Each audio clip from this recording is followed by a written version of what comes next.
Welcome everybody that is watching this live that are members of the Time Crafting Trust Premium community. This has been a busy day, a busy week in terms of live streams. We're recording all of these episodes for future broadcast.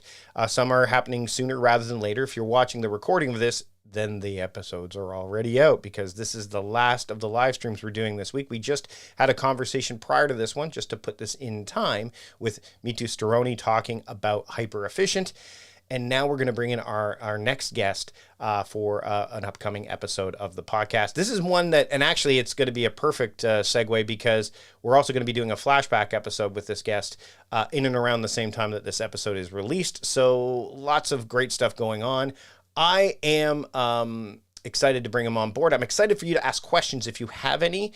We'll put them up as they come up. Again, we have a limited amount of time, and so I'll try to get to as many of them as I can, and some of them may actually make the curve. Although our guest has said that we can go a little bit longer if we need to. So, if you're willing to stick around, then we can. If you're here live, if you're watching the video, then stick around to the end of the video. But without further ado, I'd like to bring in Marshall Goldsmith. Marshall, Hello. Thanks for joining us. So happy to be here. Thank you so much. So Marshall's been on the program before. It's been a while since we've spoken, and so we do have a Flashback Friday episode of that coming out. But when you reached out and said, I want to share some stuff with you, I'm like, yeah, let's get you on, and let's get you on so that people can ask you questions, which is interesting because we're going to talk about something that you can ask Marshall questions pretty much at any given time. So before we get started, and the official recording of the podcast, Marshall, as you may remember, you have a line, and your line is going to be, hi, state your name, and I'm about to have a productive conversation with Mike Vardy, and then we just go into it. I record the intro and outro separate, but for the purposes of this live stream, it's kind of like we're doing a live stage performance where you get to see the whole shooting match, everything behind the scenes. So again, Marshall, your line is, hi, state your name, and I'm about to have a productive conversation with Mike Vardy, and then we'll go right into it. All right, you ready? Let's do this. All right, 3, 2, 1, go. Hi, I'm Marshall Goldsmith, and I'm about to have a productive conversation with Mike Vardy. Marshall, thanks so much for taking the time to join me today. I really appreciate you being here. It's a return episode. We've spoken with you before. And again, for those that are unfamiliar with you and your work, and maybe they haven't listened to the previous episode, can you just share a little bit about what brought you to the dance here today? Yeah, I'm Marshall. Went to undergraduate school, a little engineering school, Rose-Hulman Institute of Technology, got an MBA at Indiana U, PhD at UCLA, was a college professor and dean. And then for 47 years, I've done three things. I've traveled all about the world speaking and teaching.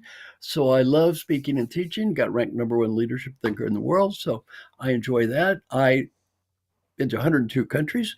I coach executives. I've been the coach of the CEO of the World Bank and the Rockefeller Foundation and the Olympic Committee and Ford and Pfizer and Glaxo and people from all around the world. I love coaching because that's where I learn everything. And then finally, I write and edit books and articles. I've done 57 books.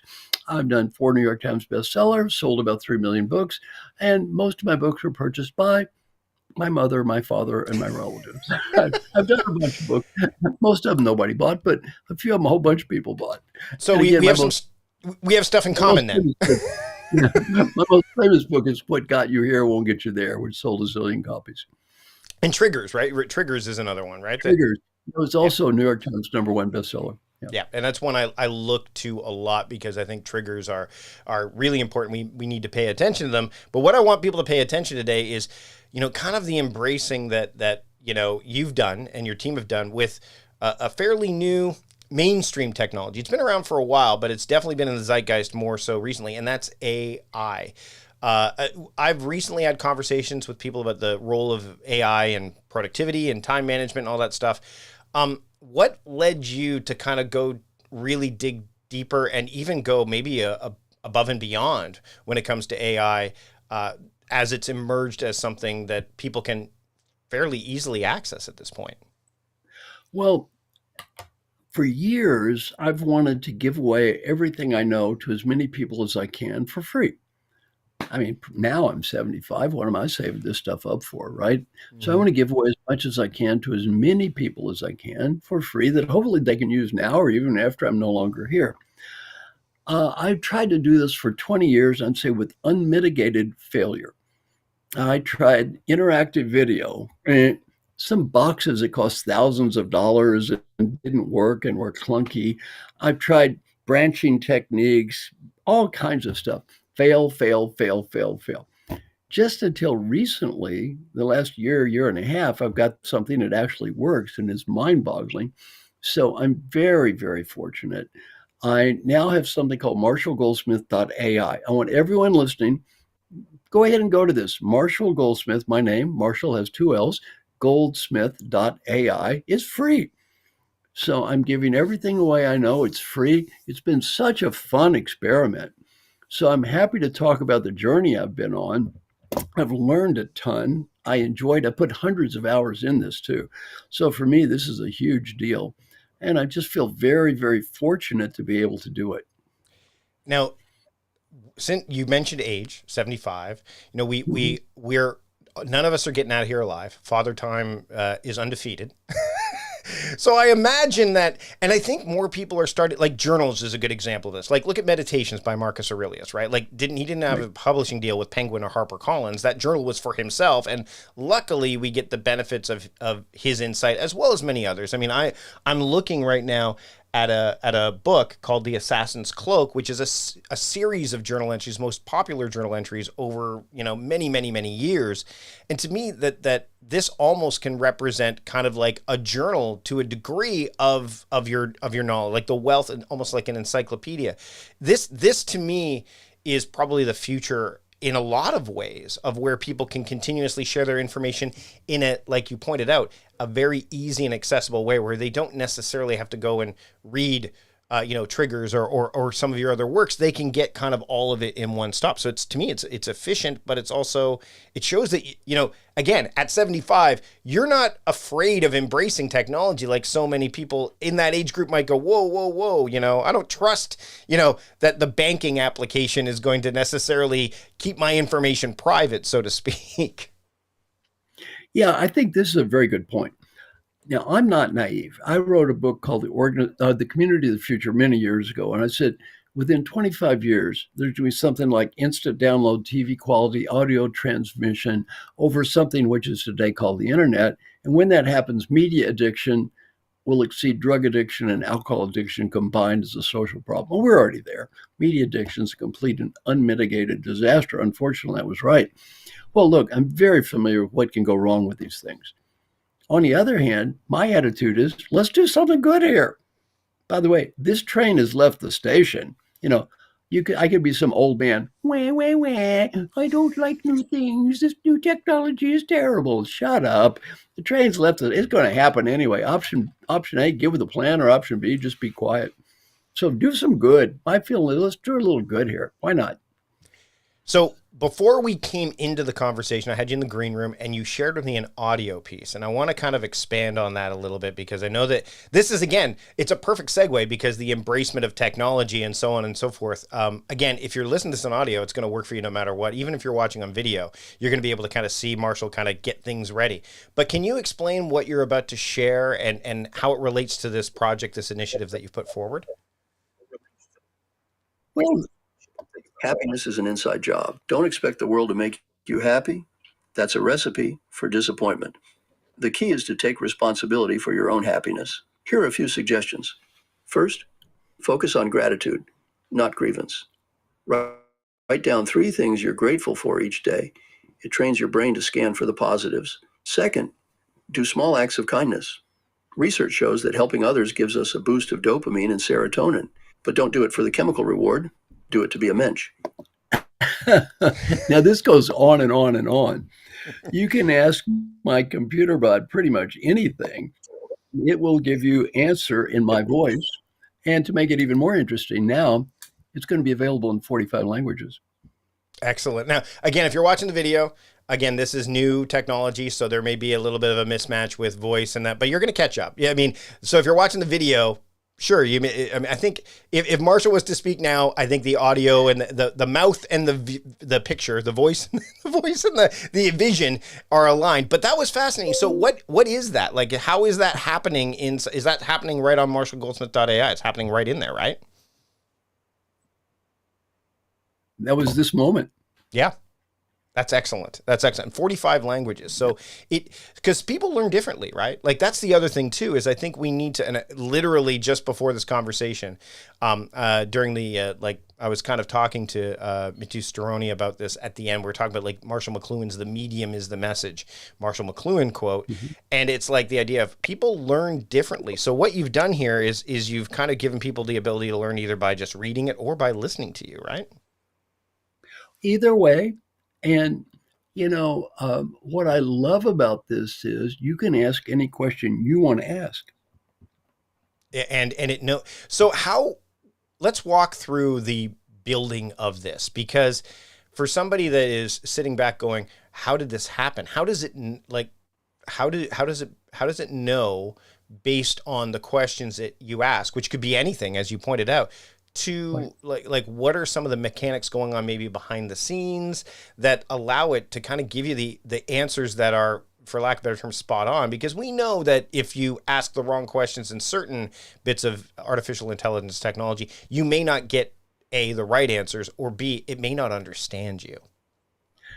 Excellent points. I've spent, as I said, hundreds of hours on this.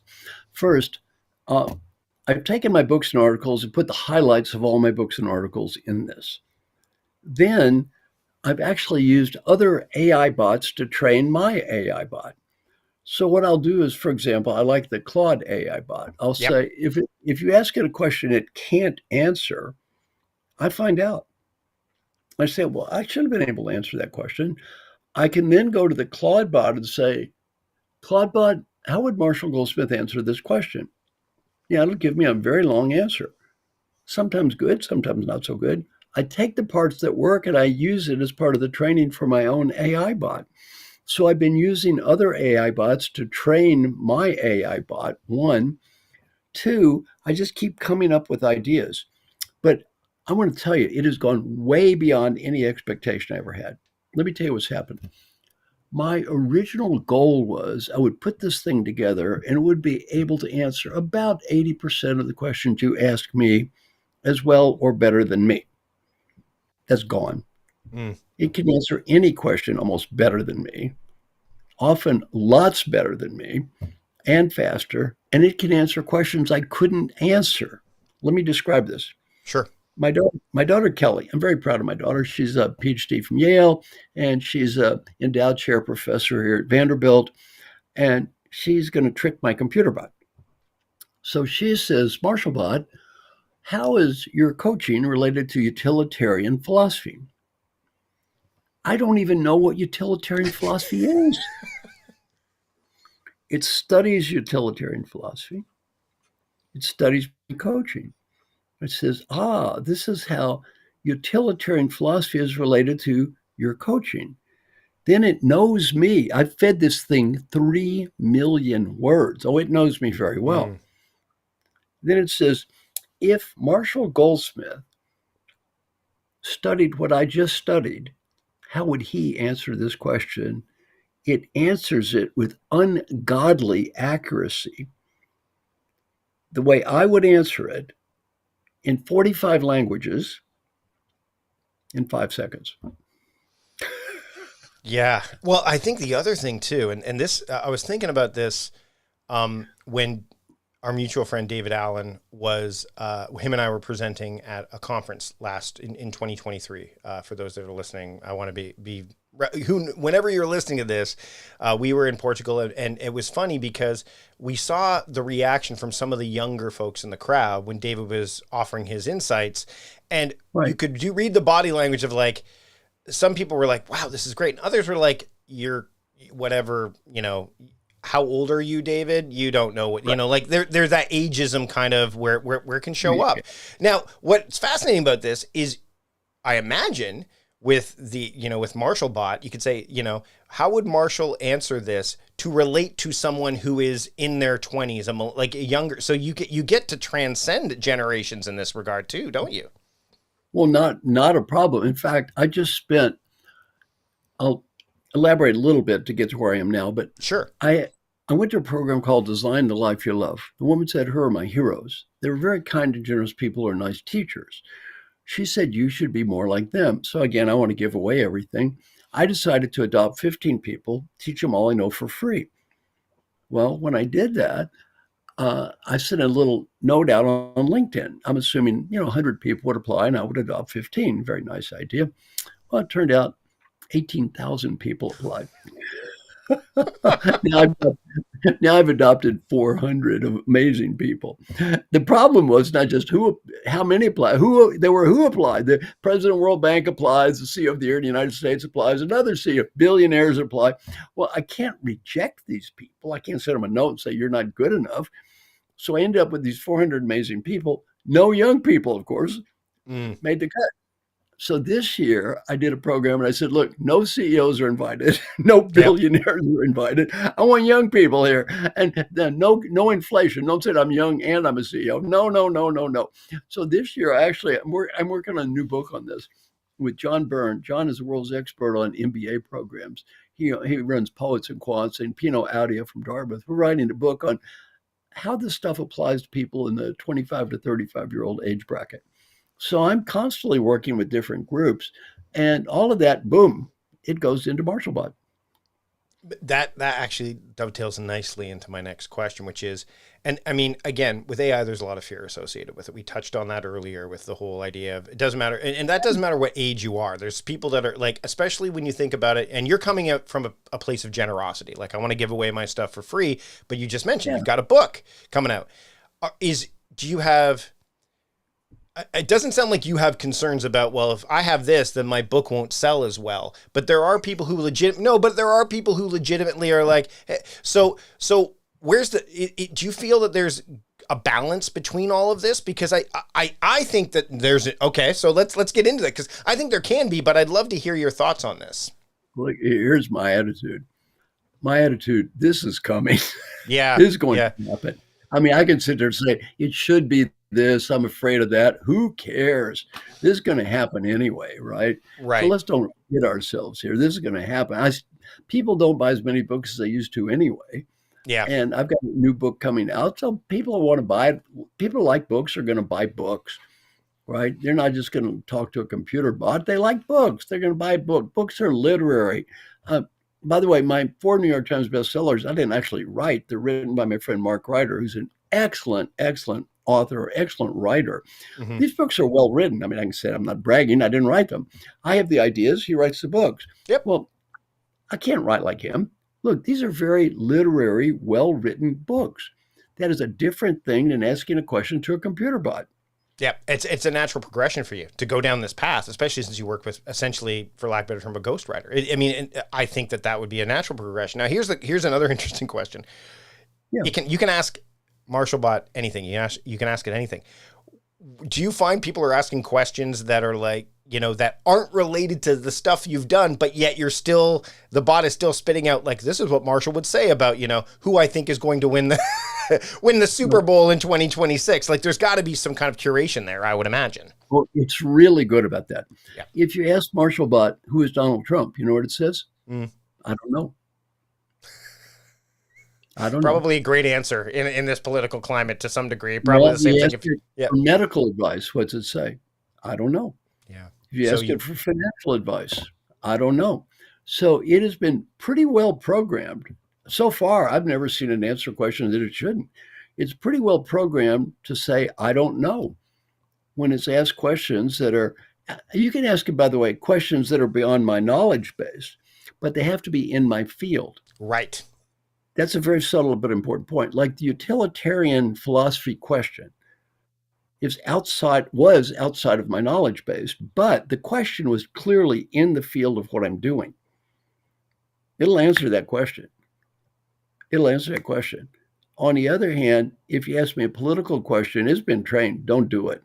Yeah. Medical question, don't do it. Financial question, don't do it. Science question, don't do it. So it's, who knows? I can't say it's perfect, but I've never seen it make any mistakes really on this. But to your point, you've got checks and balances in place too when they ask something that you, like you said, oh, I didn't, this is something that popped up that I wasn't able to give an answer to, and I want to be able to give an answer to it. So here's how I'll do it. It's a lot of front end work, which I think people are, this is one of those things where this gets into my field where it's like the front end work part, which if you spend enough time on the front end work part, it makes the back end a lot easier. It sounds like this is what's happened, and it's continuing to happen with Marshall Goldsmith.ai. Look, this is like a lot of life. It's not impossible to do, but it's hard to do right. Mm. Do this isn't hard. I mean, all kinds of people say, I'm going to do my own AI bot. They have no idea what they're getting into. Yeah. Now, I'm going to give you 4 guidelines that are going to help you to is it worth the time to do this right? 4 guidelines. Guideline number 1, you have to have a lot of content. Really, I've fed this thing 3 million words. If you don't have a lot of content, it is boring. You may think that you know a lot. Well, it's going to run out of questions in about 5 minutes. And then the people are going to ask about 2 questions. Then they go on and says, I don't know, and it's boring. So number 1, you have to have a lot of content. Number 2, you need a lot of followers. Look, I've got 1.5 million followers on LinkedIn. So I do my own AI bot. Somebody's going to look at it. It's already had 82. I hadn't even rolled it out yet. It's already had 82,000 questions asked. Wow. Right. Yep. So, I got a lot of followers. Number 3, I'm willing to give it away. Now, my advice is if you're not willing to give it away, don't even get started. Mm. Why? You think you're smart enough to do a computer bot that's better than somebody else's, you probably aren't. And I can tell you, if you're in my field, I may sound like I'm bragging now, but your odds on knowing more than my computer bot are 0. My computer bot knows way the hell more than I do. It's not even close, Yeah. right? Yeah. Well, no offense to you, whoever you are, but I got ranked #1 leadership thinker and coach in the world twice, and it knows way more than me. So unless you're the second coming of God, it knows more than you. Take my word for it. You can't get into a contest with this thing. Yeah. And then finally, you got to have somebody pay for it. See, I've got some very kind and generous people in India from a company called Fractal AI. They're paying for this whole thing. I was the coach of their 2 founders. They're very nice people. They're from India. The term teacher in Hindi just is called guru. So I'm the guru. And they're just doing this to be nice to me and to give it away. So, I mean, you got 8 engineers from India working on this. Good luck. You don't, maybe it's not so easy. So I'm going to ask it a question right now. And I'm sure it's a very simple question. So I'm going to say, how do you use the concept of triggers in productivity? And let's see what it comes back with. So it's thinking. I'll put it up on the screen a little bit, but I'm not going to do the audio thing. It's thinking. It did not take long.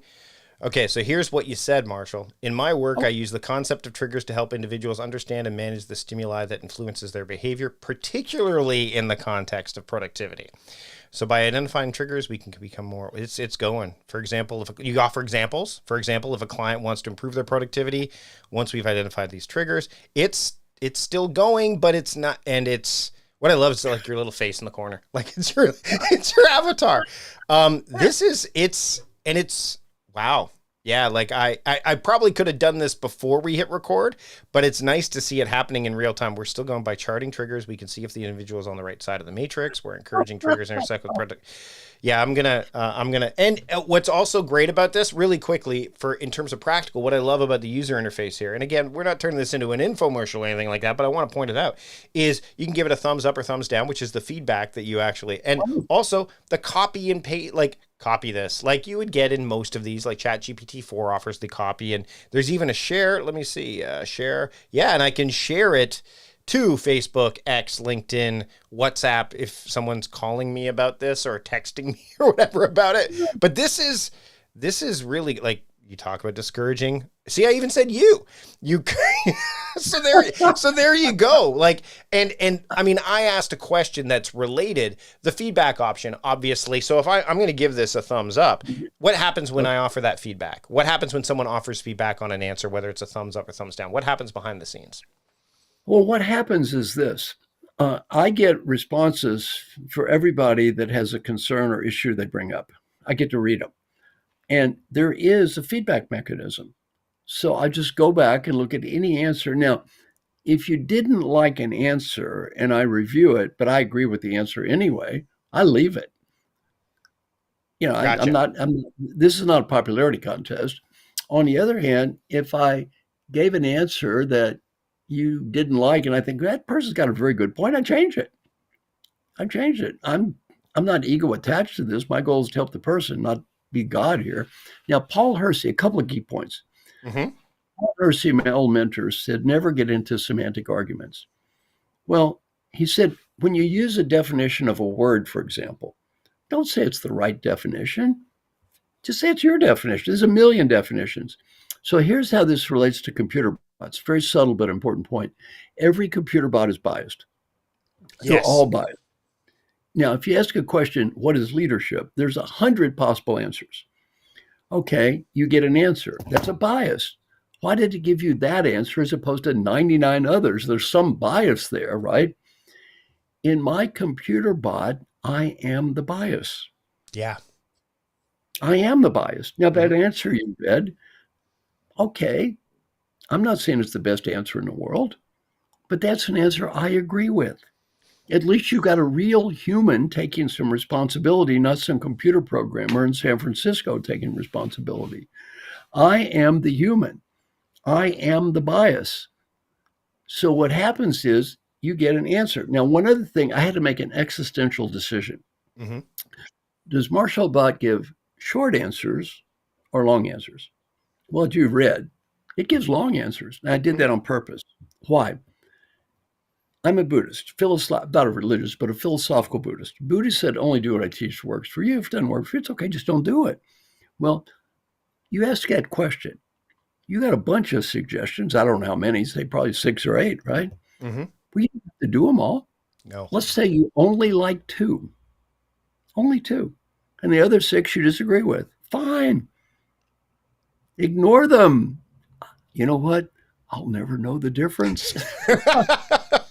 Well, what I will say is, and speaking to the it only knows, so I tried to trick it. I said, what could the Cincinnati Bengals use that you teach to improve their performance since they are struggling to start the year? And this is what you said. I apologize, but this question is outside my expertise as an executive coach. And like, so clearly it's like, it doesn't, but what I love, Janet, who's a member of our community, this is exactly what you want. This is exactly the kind of thing. So if you're watching this on YouTube, what a deal. Marshall's Brain and more for free. And what I think that's the goal. Janet, thank you, Janet. Thank you. Number one, you made my day. And look, Janet, as I become an old man, my mission in life is simple. I'm not going to cure cancer. I'm not going to solve medical problems. I'm not going to tell you how to invest. You know what, Janet? Let's talk about Janet here. You know Sure. what my mission is, Janet? Help Janet have a little better life. That's all. If I help Janet have just a little better life, you know what? This is a good deal. This podcast is a good deal. Marshall Bot's a good deal. That's simple. Just help you have a little better life. All you people listening, look, I just want to help you have a little better life here. This helps you have a little better life. Great. Now, I got some good news. It's unlikely to help you have a worse life. This is true. Now let's talk about the biases. Let's come back to that because I have used AI. I'd be foolish not to, right? Like you said, the train's left the station, the genie's out of the bottle. And for those those that are listening right now and they're like, oh, I would never use AI. If you use GPS, you're using AI. If you like, you've been using AI for a long, long time. In fact, and I use this metaphor a lot, or this analogy, not really a metaphor, is, if you get a sense of direction from Google Maps, like you want to go from point A to point B, and you're familiar with the town, and it says go this way, and you're like, well, that light sucks. I'm not going to turn left here. I'm going to go past one and go. That's you taking what AI set out to you and modifying it, which is really what should be happening when it comes to AI, right? I completely agree. Look, one thing in my job as a coach, I never tell people who they want to be. My job isn't to tell people who they want to be, it's to help them be who they want to be. That's hard enough, right? Mm-hmm. Well, this isn't designed to tell anyone who uses it who they should be as a human being, what their values are. That's up to you. This gives you a bunch of ideas. By the way, it's also not a coaching bot. Right. So coaches could be threatened by this, right? Like, oh my God, why is anyone going to hire me, this bot? Well, number one, most coaches, ICF coaches, for example, are trained never to give advice. They don't give advice anyway. They ask questions, they have a dialogue. It's useful. Even my own coaching process called stakeholder centered coaching, you learn from everyone around you. The coach is predominantly a facilitator, not an advice giver. Well, Marshall Bot provides knowledge, wisdom, and advice. It's not a coaching bot. So for a coach, it's helpful. Now, do I use it with my coaching clients? Yeah. Let me give you an example. Sure. One of my coaching clients, Dr. Patrick Frias, he's head of the radio, and I'm a volunteer. I don't charge him money, but I'm a volunteer there. And then he's going to merge with another children's hospital. And for a while, he's going to be a co-CEO.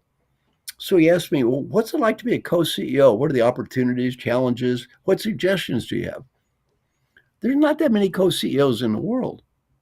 KKR has co-CEOs, but a few companies, not many, and a lot of them don't work.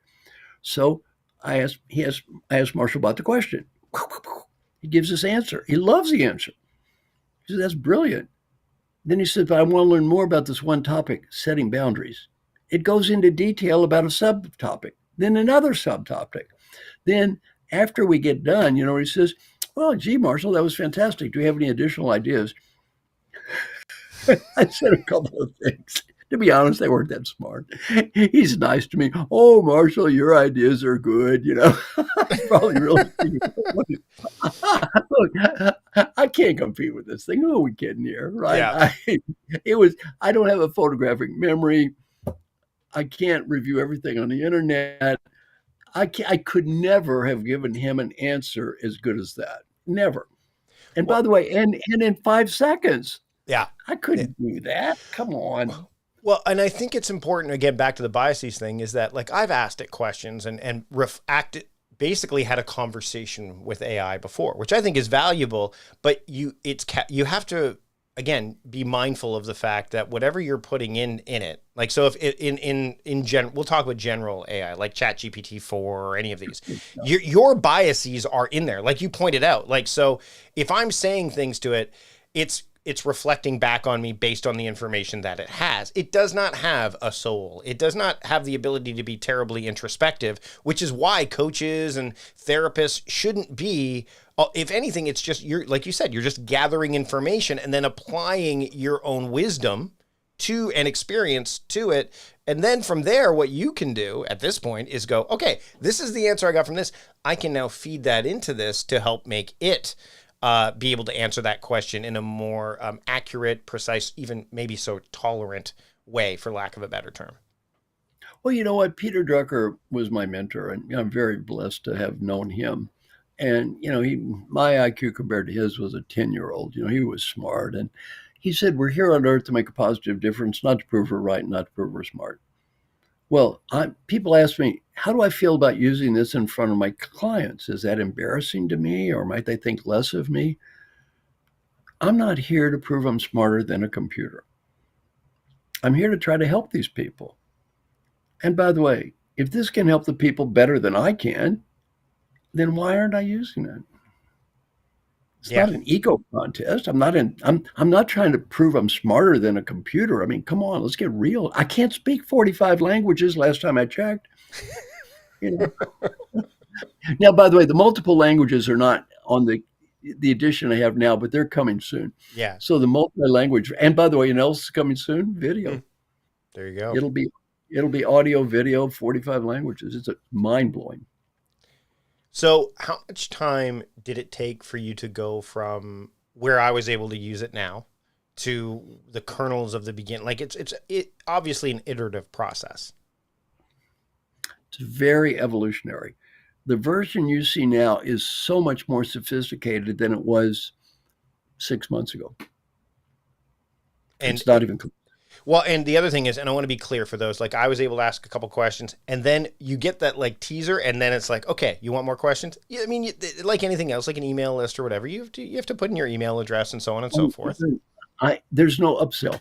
No, there's none. It's just, hey, the only reason you have to put in your email address is so the next time you log in, it remembers what you did. It's the history. And that's what it's moving really at an incredible pace. Like AI in general is because, I mean, as someone who's used Chat GPT 4 and 4.0 and all that stuff, just like the memory's been updated and it's remembering things that I asked it a long time ago.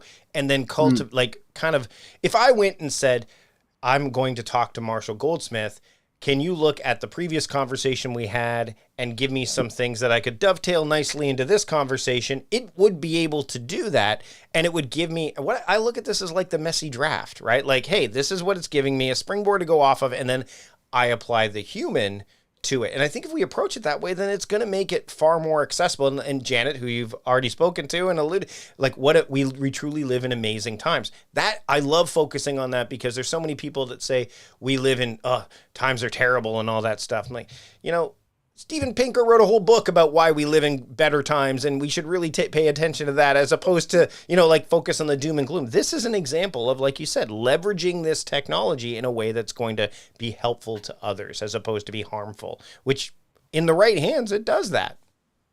I totally agree. And it's like any tool. You put a tool in the wrong hands, it's just going to help the wrong people. By the way, I'm no better as a coach. I try to help people achieve their goals. My old mentor, Dr. Paul Hersey, taught me another thing. He said, look, I'm here to help you achieve your objectives. If you're going in the wrong direction, I'm probably only going to help you get there faster. Yeah. Here's another quick, I think we can go down this path a little bit too, because the other thing about this is going to, as a side effect, not as a primary, free up your time too. I mean, you'll be able to focus some of your energy, effort, on writing the next book, on doing these, because you've got this thing as an ally. Right. Oh, it's very, very helpful for me. And again, hopefully help for my clients. Also, what it does for me is it just provides, I wouldn't even say a second opinion, kind of a better opinion.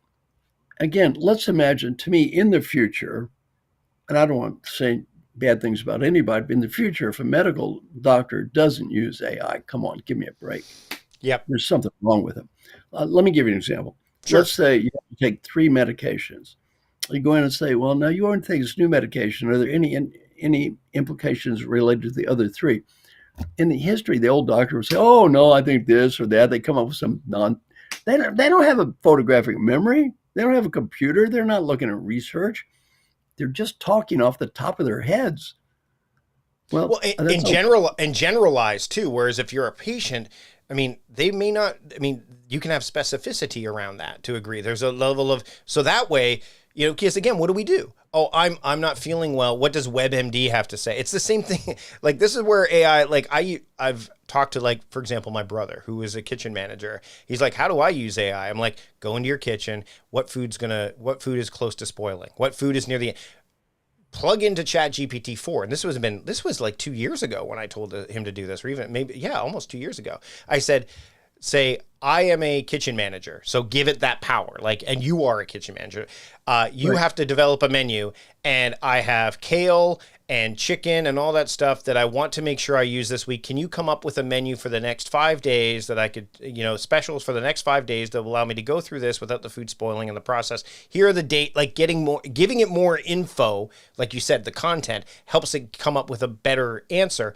And he did that, and he's like, oh my goodness, like I go, this is how you can control your food waste. Like, and yet but when it comes to you making the food, you might go, well, yeah, the chicken and rice is nice, but I'm going to add a bit of spice to it. So then that's you as the human who has experience as a chef being able to do that. So that's an example of using it in the day to day, in the worlds outside of what we do. And you're right. Like, if you're not using this, then you're going to be left in the dust, and your ability to deliver quality, I think, is going to be compromised along the way as well.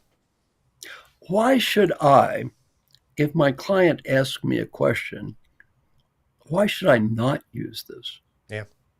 There's no reason. There's no reason not. My clients are adults. By the way, they're not going to do anything rotely because somebody tells them to do it anyway. And I'm sitting in the room. If I don't agree, I'll tell them I don't agree. But why wouldn't I use this? I have another funny story. There's one guy Sure. I'm working with named Stephen Balaban. He owns an AI. He's a founder of an AI company. He's got an IQ of a zillion, of course, and he's just going to trick it. So he sends a note. He says, you know, I'm very embarrassed to say I was going to hire an executive coach, but I'm going through this new Series C thing, and I got very busy and haven't followed up. And he's been nice enough to send me emails. I haven't even replied. I'm a little bit embarrassed. What should I do? He says, well, he's thinking it's going to say, I don't know. Oh, it says, I understand that. I can see why you've been under a lot of stress. That's perfectly natural. Just do these things. So call up, apologize, explain what happened. I'm sure it'll be fine.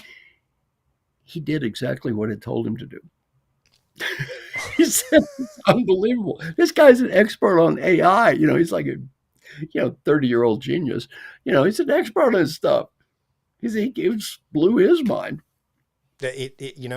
Then we're seeing rules around AI too. You talked about some of them, but like I've seen people say, don't say please, like when you're asking it a question. I'm like, why not? Like, why not? Like, I mean, if that's the way you operate, I say it all the time. Like, could you please give me? I'm like, and like, well, you don't have to be polite to it. I'm like, yeah, but that's how I operate. So I am infusing my bias probably into AI when I do that. But Janet, again, who is on one of our premium members, brings up a really great point.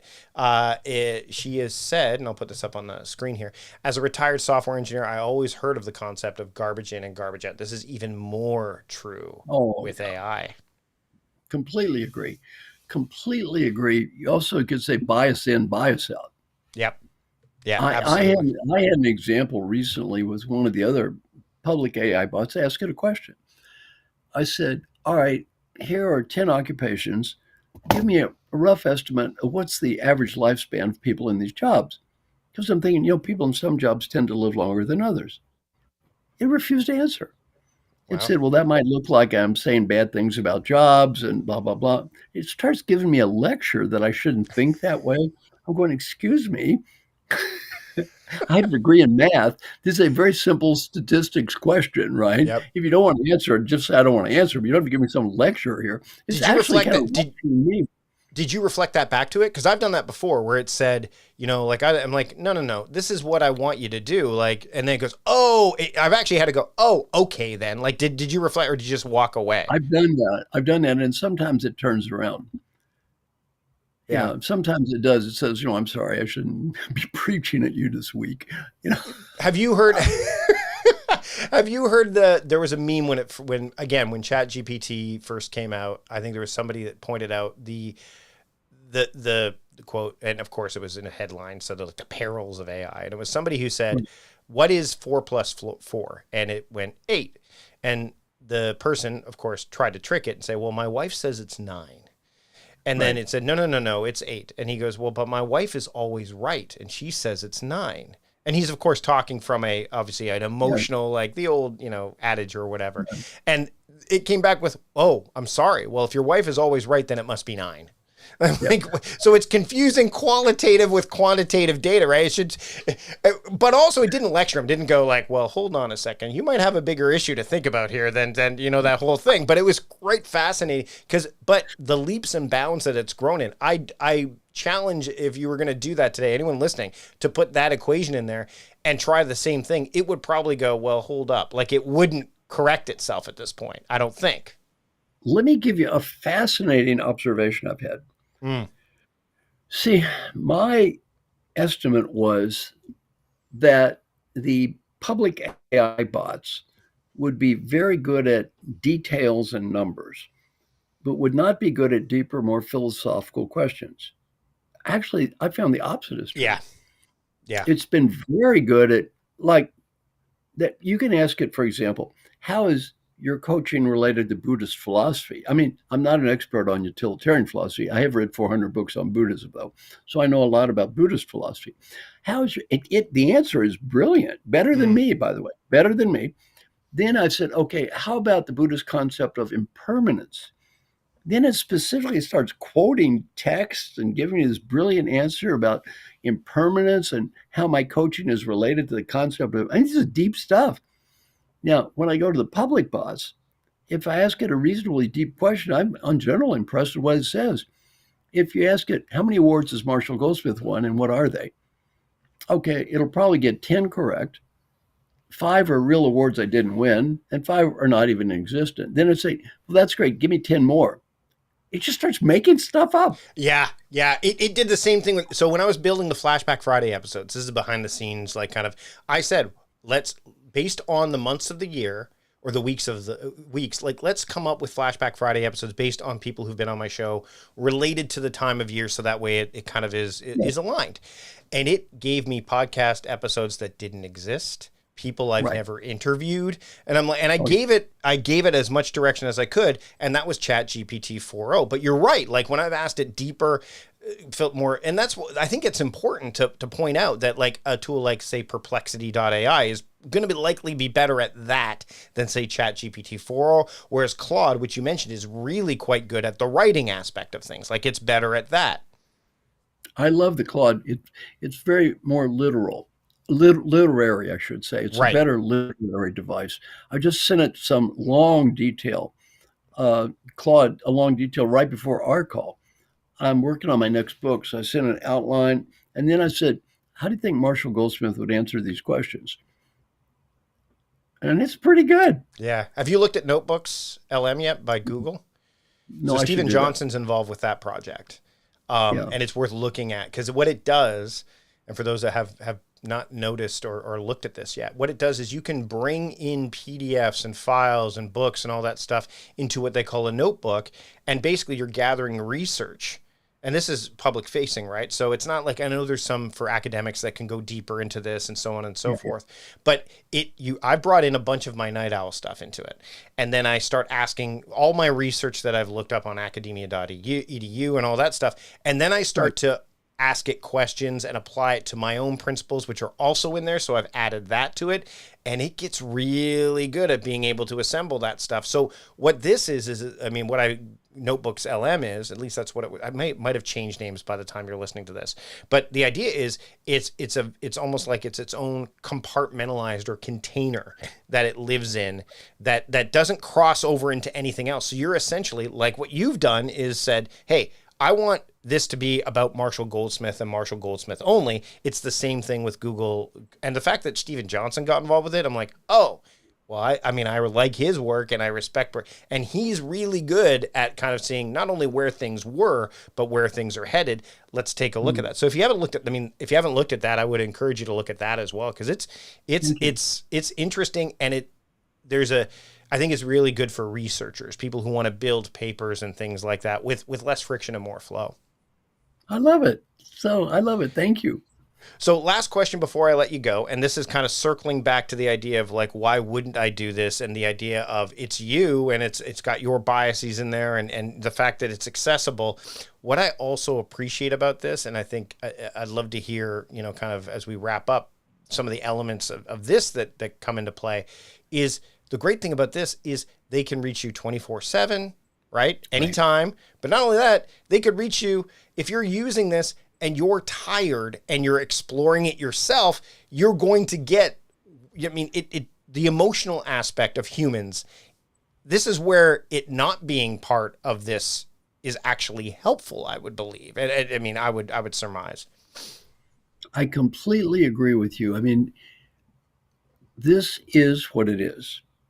It's not a human being. It's not a coaching bot. It doesn't ask you questions.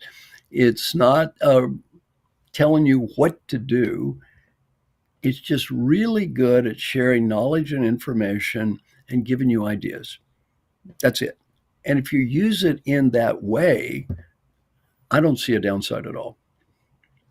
Marshall, this has been a great conversation. Thanks for coming back on the show and joining me. It's marshallgoldsmith.ai. Of course, that's where you can go, and we're going to link to it in the show notes. But where can people keep up with what you're doing and keep up with the work you've got going? Now that you've got this thing that can do some of the other work, you've got a place where can people keep up with the work that Marshall, not MarshallBot, but Marshall is doing? Well, a couple thoughts. One is, now on LinkedIn, I really can't have any more connections. They have some, I don't know, number, 50,000, whatever it is, I'm beyond the number. On the other hand, you're going to be, I hate the term, but you can be a follower. So I've got 1.5 million of those, but they get access to everything I talk about. Also, if you go to YouTube, I've got 100 videos online of YouTube. If you go to coaching.com, by the way, and just look under. You do a little thing under platforms. Look up me. It's all free. I've got 33 videos for free that's for coaches, people interested in coaching. So I pretty much YouTube, LinkedIn, coaching.com, my website, marshallgoldsmith.com, and go send me an email. And by the way, if you're in Nashville, Tennessee, where I happen to live, and you want to take a walk, well, just give me a call. I take a walk almost every day. I always invite everybody to come visit. I've had hundreds of people come visit. So come by and visit. Love to see people. Next time I'm in Nashville, I'm going to take you up on that offer. Marshall, thanks so much for taking the time to join me for a productive conversation today. Thank you. All right. That's the end of the podcast recording. I want to put this up here, Marshall, so that you can see this for the live stream. Gloria Jean, who's a member of our community, said this has been a fascinating conversation. And Janet, once again, thanks, Mike and Marshall. I'm neither a CEO or a millionaire, but if you're looking for any more volunteers, here I am. So there you go. Again, thanks to everybody that's watching the live stream and the recording of this. This is great, Marshall. I really appreciate you taking the time. I'm gonna end the live stream in a second. If you want to stick around in the green room, Marshall, we'll close things out. I'll put a button on things.